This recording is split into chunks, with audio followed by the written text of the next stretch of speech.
आज के हालात ऐसे हैं कि पूरे भारतवर्ष में ऊर्जा संकट छाया हुआ है। सभी जगह लोग सिलेंडर लेकर घूम रहे हैं। डीजल पेट्रोल मिल नहीं रहा है।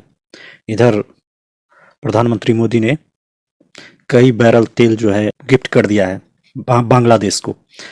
तो ये जो वर्तमान सरकार चल रही है, इसके जो भी फायदे रहे हो, तेज निर्णय लेती हो, लेकिन ये कभी अपनी गलती नहीं मानती और जनता को भुलावा दे देती है। जब से ये आया है तब से कुछ न कुछ बड़ा घाटे का सौदा होता है जनता के साथ।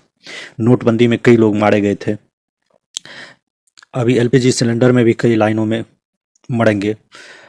और कितने छात्रों के साथ क्या दुर्व्यवहार हो रहा है बड़े नगर महानगरों में, जहाँ पे कि लकड़ियाँ नहीं मिला करती, पारंपरिक चूल्हे नहीं रहते, जहाँ पर गैस से ही खाना बनता है। तो ऐसे लोगों को, ऐसे छात्रों को बहुत ज़्यादा ही परेशानी का सामना करना पड़ रहा है। होटल्स बंद हो गए हैं, चीज़ें महंगी हो गई हैं और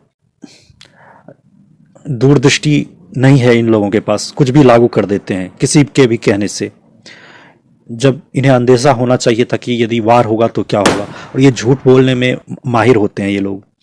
जनता को हमेशा कहते हैं कुछ नहीं होगा, होता सब कुछ है। कोरोना में भी कहा गया था कि कुछ नहीं होगा, 21 दिन का लॉकडाउन लगेगा, 1.5 साल का लॉकडाउन लग गया। झूठ बोलने में ये लोग माहिर हैं। और जनता नेताओं का एक चरित्र होना चाहिए, साफ सुथरा चरित्र, जो कि इन लोगों में नहीं है। किसी भी पार्टी का नेता हो, लेकिन उसमें एक चरित्र होना चाहिए, एक सच्चाई होनी चाहिए जनता के प्रति। और ये लोग जनता से ही झूठ बोला करते हैं, और खुलेआम झूठ बोला करते हैं और आंखों में धूल झोंका करते हैं। महंगाई तो पहले से ही थी, रुपया गिर रहा था, अब तेल की मार। वस्तुतः ये लोग कॉरपोरेट्स के लिए काम कर रहे थे, बड़े बड़े उद्योगपतियों के लिए काम कर रहे थे। आम जनता के लिए तो कभी काम इन लोगों ने किया ही नहीं। आम जनता से लूट कर उद्योगपतियों को दिया और उसी में से 4 दाने बिखेर दिए कबूतर की तरह जनता के बीच। तो ये इन लोगों की पॉलिसी रही है। और झूठी हंसी हंसते हैं कैमरा पर ये लोग। और आजकल आप नेताओं के बयान सुनिए तो बिल्कुल अस्तरहीन, बिना सिर पैर की बातें करते हैं। और कैसे आप लोग इनको चुनते भी क्यों हैं?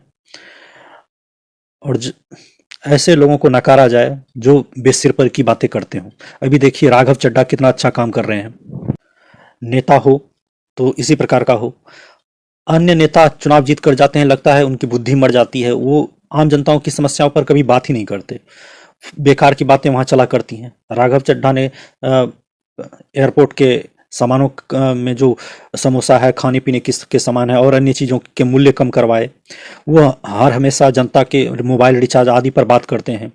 तो इस तरह की छोटी छोटी बातों पर कभी कोई ध्यान नहीं दिया जाता।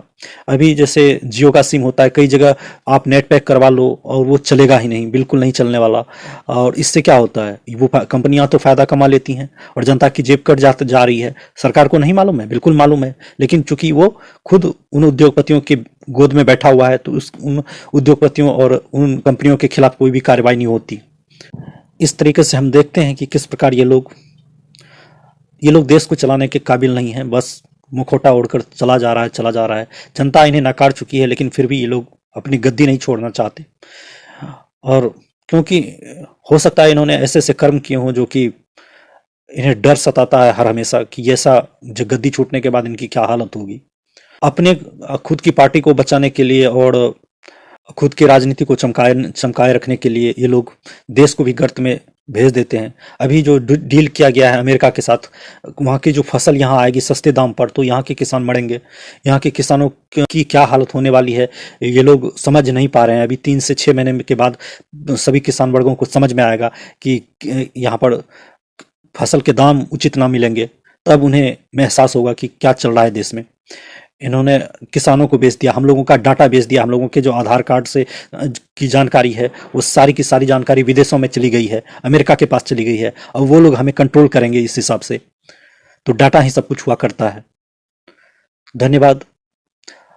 अब वक्त है कि देश जागे, समाज जागे और सच्चे नेताओं को रखा जाए और झूठे और दगाबाज नेताओं को, बेसिर पर की बातें करने वाले नेताओं को विदा कहा जाए, उनसे बात ही न किया जाए।